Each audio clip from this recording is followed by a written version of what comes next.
Okay, you can see, welcome back.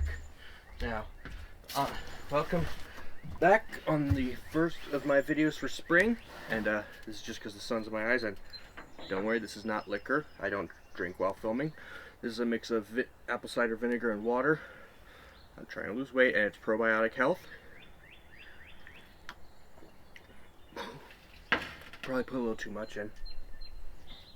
Anyway, where's the knives?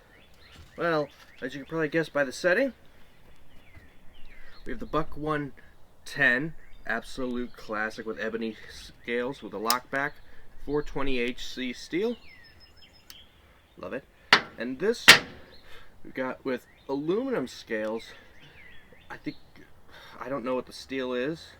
The slip joint is the Victorinox Alox 1, I believe. I don't remember. Now I know what you're probably wondering.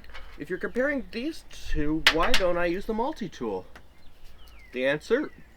Well, it should be pretty obvious. I just want to compare the knives themselves. So this was fair, and plus, I actually just really like this little one. I find myself reaching for it a lot. Alright, first up, let's test the sharpness. You have the Buck. This is actually a 40 or 50-year-old antique from the 70s. I was really happy to get that because it has a story. Wow. Okay. Initial sharpness, good. You fold them up when you're not using them. Put them to the side. That's an old cucumber that we're gonna cut up, and we're gonna give those to the chickens. That might not be on camera. Next up is the Victorinox. Also really good. Really good. First up, we're going to do some cardboard cutting. But we're going to do 5 cuts.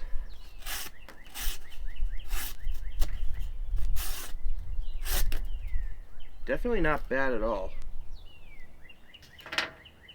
Next up is the Buck.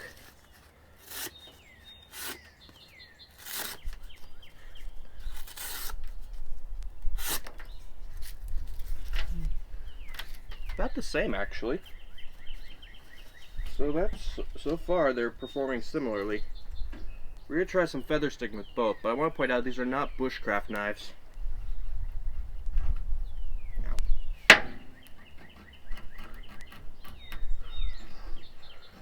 But if you had no other option, yeah, I don't have the best stability right now.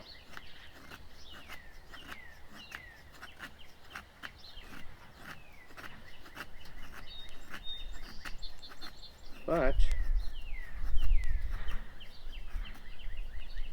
stability be damned. We use the same piece of wood, going in the opposite direction for the Victorinox. Oop. Yeah, these are not bushcraft knives by any stretch of the imagination.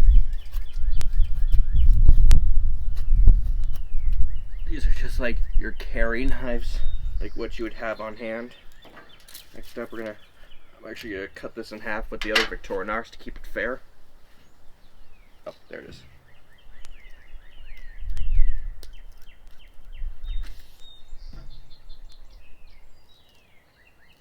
Right. First up, we're gonna use the Victorinox again. Again, this is an old one that's gonna go to the birds, so 4, 5.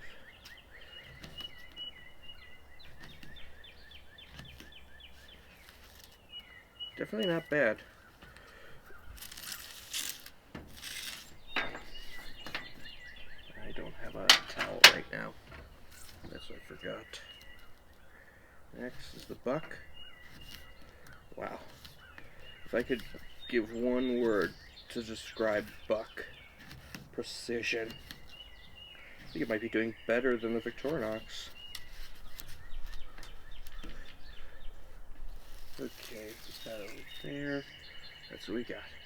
Next up, we're going to carve a point on this little stick here.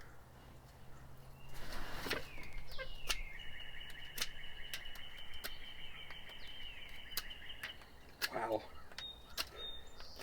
Precision. precision, that is the name of the game with a buck. That is a nice looking point. Okay, wipe that off a little bit. Now we're going to use the other side of the same stick. Doesn't bite. Whoa, I might have spoken too soon. A little tired and it's hot. That vinegar thing is actually something Roman soldiers would use as well. Helped me get over being sick a while back. I'd recommend only 10% apple cider vinegar and about 90% water. Alright, so there's the point we got. Which one would you... Okay, talking... Which one would you rather have, like, survival situation or self-defense? Are you really asking that right now? Neither. This is a slip joint. This is just a slip joint, and well, it's a very good slip joint still. And this little thing, of course they'd be better than nothing, but at the same time, it's not a fast deploy, really. You can't pull it out and it's deployed the second it's out of your pocket. Nah, that's not how it goes. These are just tools to have around the camp. Of course, usually you'd buy a Victorinox as a multi-tool, and I'm pretty sure they could do everything each other can, but if I had to guess, hang on. I got a little suspicion that... Oh yeah, it is actually a little different. Hang on. Ow! Fuck. That hurt. I don't know how well you could see, but the blade of just the knife is actually thicker. That's a little surprising. Links are going to be down below. Hope you enjoyed this different video. Thanks for watching.